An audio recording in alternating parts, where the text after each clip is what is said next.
CPI പ്രതീക്ഷിക്കുന്നുണ്ട് ഇന്ന് ADGPയെ പുറത്താക്കും അങ്ങനെ ഒരു റിപ്പോർട്ട് തന്നെയായിരിക്കും മുഖ്യമന്ത്രി മുന്നിലേക്ക് വെക്കുന്നതെന്നുള്ള. ADGP വിഷയത്തിൽ നിലപാട് പറയുന്നതിൽ CPIയിൽ ഭിന്നത ഉണ്ടായിട്ടുണ്ട്. പാർട്ടിക്ക് കൂടുതൽ വക്താക്കൾ വേണ്ടെന്ന ബിനോയ് വിശ്വം. പാർട്ടിയുടെ വിഷയത്തിൽ സെക്രട്ടറി അല്ലാതെ മറ്റാരും നിലപാട് പറയേണ്ട.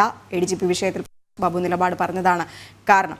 ടിൻഡുദാസ് ചേരുന്നുണ്ട്. ടിൻഡു, തലങ്ങും വിലങ്ങും ഒക്കെ തന്നെ അന്വേഷണം ഉണ്ടായിരുന്നു ADGPക്കെതിരെ, പോലീസിന് നേരെ ഒരു അന്വേഷണം ഒക്കെ തന്നെ. ഈ CPI വ്യക്തമായിട്ട് പറഞ്ഞിട്ടുണ്ടായിരുന്നു ADGPയെ മാറ്റണം എന്നുള്ളൊരു നിലപാട്. കഴിഞ്ഞ മന്ത്രിസഭാ യോഗത്തിലും ഈ മന്ത്രി കെ രാജൻ വ്യക്തമാക്കിയിട്ടുണ്ടായിരുന്നു. അതിന് പിന്നാലെ അവരത് പ്രതീക്ഷിക്കുന്നുണ്ട്. അപ്പോഴും ഈ CPIക്കുള്ളിൽ ഈ ഒരു പ്രശ്നത്തിൻ്റെ പേരിൽ ADGPയെ മാറ്റണമെന്നുള്ള പ്രശ്നത്തിൻ്റെ പേരിൽ ഭിന്നത കൂടെ രൂപപ്പെട്ടിരിക്കുന്നു.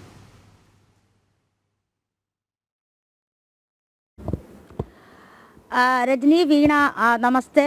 ഏറ്റവും പ്രധാനപ്പെട്ട കാര്യം, കാലങ്ങളായിട്ട് ഇപ്പോൾ മുകേഷിൻ്റെ വിഷയം ഉൾപ്പെടെ അവസാനം വന്ന് നിൽക്കുന്ന മുകേഷ് MLAയുമായി ബന്ധപ്പെട്ട വിഷയം ഉൾപ്പെടെ വന്നിട്ടുള്ള കാര്യമാണ് CPIക്കകത്തുള്ള ഭിന്നത. ആ ഭിന്നത ഇപ്പോൾ മറനീക്കി പുറത്തു വന്നിരിക്കുകയാണെന്ന് വേണം നമ്മൾ മനസ്സിലാക്കേണ്ടത്. CPI ദേശീയ നിർവാഹക സമിതി അംഗം കെ പ്രകാശ് ബാബുവും അതോടൊപ്പം തന്നെ CPI സംസ്ഥാന സെക്രട്ടറി ബിനോയ് വിശ്വം തമ്മിലുള്ള ഭിന്നാഭിപ്രായമാണ് ഇന്നലെ ചേർന്ന നിർവാഹക സമിതി യോഗത്തിലൂടെ പുറത്തു വന്നിട്ടുള്ളത്. ADGPയുമായി ബന്ധപ്പെട്ട വിവാദങ്ങൾ, ഈ പൂരം അലങ്കോലമാക്കിയതും അതുമായി ബന്ധപ്പെട്ട് അതോടൊപ്പം തന്നെ ADGPയുമായിരുന്ന മറ്റു വിവാദങ്ങളിലൊക്കെ ഈ ദേശീയ നിർവാഹക സമിതി അംഗം പ്രകാശ് ബാബു ഇത്തരത്തിലുള്ള ഈ പ്രതികരണങ്ങൾ നടത്തുന്നത്, പരസ്യ പ്രതികരണങ്ങൾ നടത്തുന്നതും അതോടൊപ്പം തന്നെ ലേഖനങ്ങൾ എഴുതുന്നതും അതോടൊപ്പം തന്നെ പരസ്യ പ്രതികരണങ്ങളും മറ്റഭിപ്രായങ്ങളിലുമാണ് ഇപ്പോൾ ബിനോയ് വിശ്വം ഇത്തരത്തിലുള്ള ഒരു എതിർപ്പ് അറിയിച്ചിട്ടുള്ളത്. പാർട്ടി സെക്രട്ടറി അല്ലെങ്കിൽ CPIയുടെ സെക്രട്ടറി എന്ന സ്ഥാനത്ത് ഒരാൾ ഇരിപ്പുണ്ട്. അപ്പോൾ തന്നെ പാർട്ടിയിൽ കൂടുതൽ വക്താക്കളുടെ ആവശ്യമില്ല. അത്തരത്തിൽ ഒരു വക്താവിന്റെ അഭിപ്രായം നിലവിലെ സാഹചര്യത്തിൽ ഉരുത്തിരിയുന്നില്ല എന്നും അദ്ദേഹം പരസ്യമായി തന്നെ വിമർശനം അറിയിച്ചു എന്നാണ് നമുക്ക് മനസ്സിലാക്കാൻ സാധിക്കുന്നത്. നമുക്കറിയാം, മുഖ്യമന്ത്രിക്കെതിരെയും അതോടൊപ്പം തന്നെ CPMനെതിരെയും LDF മുന്നണിക്കെതിരെയും വരുന്ന ആരോപണങ്ങളിൽ ഒരു ഘട്ടം വരെയെങ്കിലും CPI അവരുടെ എതിർപ്പ് അറിയിക്കുകയാണ്. പക്ഷേ ഇതിൽ നമുക്ക് ഏറ്റവും മനസ്സിലാക്കേണ്ട കാര്യം എന്ന് പറയുന്നത്, ഈ കഴിഞ്ഞ, അതായത് മുകേഷ് MLAക്കെതിരെ വന്ന ആരോപണം, മുകേഷ് MLA മാറ്റണമെന്നുമായി ബന്ധപ്പെട്ട് വന്ന ആരോപണം, അതിൽ ഏതാണ്ട് 3 പേരാണ്, 3 നിർവാഹക സമിതി അംഗങ്ങളാണ് ഇത്തരത്തിൽ MLAയെ മാറ്റണം എന്ന തീരുമാനവുമായി നിന്നത്. പക്ഷേ അതിൽ അനുകൂലിച്ചുകൊണ്ട് നിന്നത് സംസ്ഥാന സെക്രട്ടറി തന്നെയായിരുന്നു, അല്ലെങ്കിൽ ബിനോയ് വിശ്വം തന്നെയായിരുന്നു. ഈ ഘട്ടത്തിലും അങ്ങനെയാണ്. മുഖ്യമന്ത്രിയെ പിന്തുണച്ചുകൊണ്ട്, അല്ല ഒരുപക്ഷെ ഈ ഘട്ടങ്ങളിലൊക്കെ മുഖ്യമന്ത്രിയെയും പാർട്ടിയെയും പിന്തുണച്ചുകൊണ്ട് നിൽക്കുന്ന നിലപാടാണ് ബിനോയ് വിശ്വം സ്വീകരിക്കുന്നത് എന്നാണ് നമുക്ക് ഇപ്പോൾ മനസ്സിലാവുന്നത്. അതുകൊണ്ട് തന്നെയാണ് ഇവരുടെ പാർട്ടിക്കിടയിലെ ഭിന്നത ഇപ്പോൾ മറനീക്കി പുറത്തു വന്നതുമെന്ന് നമുക്ക് മനസ്സിലാക്കാൻ സാധിക്കുന്നത്.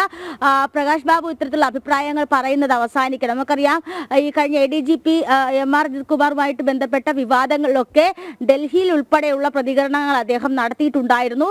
അതിനുശേഷം കേരളത്തിൽ വന്നത് നിർവാഹക സമിതി യോഗങ്ങളിൽ പങ്കെടുക്കാൻ വരുമ്പോഴും മാധ്യമങ്ങളിൽ പ്രതികരണങ്ങൾ നൽകിയിരുന്നു, ലേഖനങ്ങൾ എഴുതിയിരുന്നു. ഈ ലേഖനങ്ങളിലൊക്കെ ചൊടിപ്പിച്ചിരിക്കുന്നത് പാർട്ടി വക്താവാകേണ്ട എന്ന്, അല്ലെങ്കിൽ പാർട്ടിക്ക് ഒരു തീരുമാനമെടുക്കാൻ, പാർട്ടിയുടെ അഭിപ്രായങ്ങൾ പറയാൻ മറ്റൊരാൾ വേണ്ട, CPI സംസ്ഥാന സെക്രട്ടറി ബിനോയ് വിശ്വം മാത്രം മതിയാകുമെന്നൊരു തരത്തിലാണ് പ്രതികരണങ്ങൾ വന്നിട്ടുള്ളത്.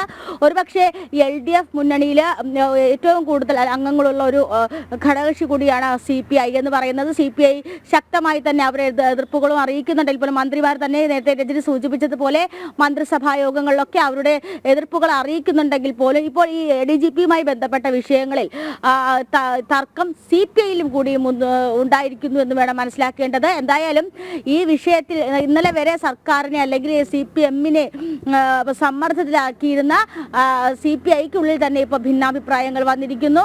അഭിപ്രായങ്ങൾ പറയാൻ ഒരാൾ മാത്രം മതി, എല്ലാവരും അഭിപ്രായം പറയേണ്ട എന്ന തീരുമാനത്തിലേക്കാണ് എത്തിയിരിക്കുന്നത്. ഇന്നലെ ചേർന്ന നിർവാഹക സമിതി യോഗത്തിലാണ് ഇത്തരത്തിലുള്ള വിമർശനങ്ങൾ അല്ലെങ്കിൽ ഇത്തരത്തിലുള്ള ഇവിടെ പ്രതികരിക്കാൻ സെക്രട്ടറി ഉണ്ട്. പ്രകാശ് ബാബുവിന്റെ ലേഖനത്തിനും പ്രതികരണങ്ങൾക്കും എതിരെയാണ് ഇപ്പോൾ ഇങ്ങനെ ഒരു മറുപടി പറയുന്നത്. CPIയിൽ തന്നെ ഭിന്നത രൂക്ഷമായിരിക്കുന്നു എന്ന് തന്നെയാണ് ടിൻഡു റിപ്പോർട്ട് ചെയ്യുന്നത്.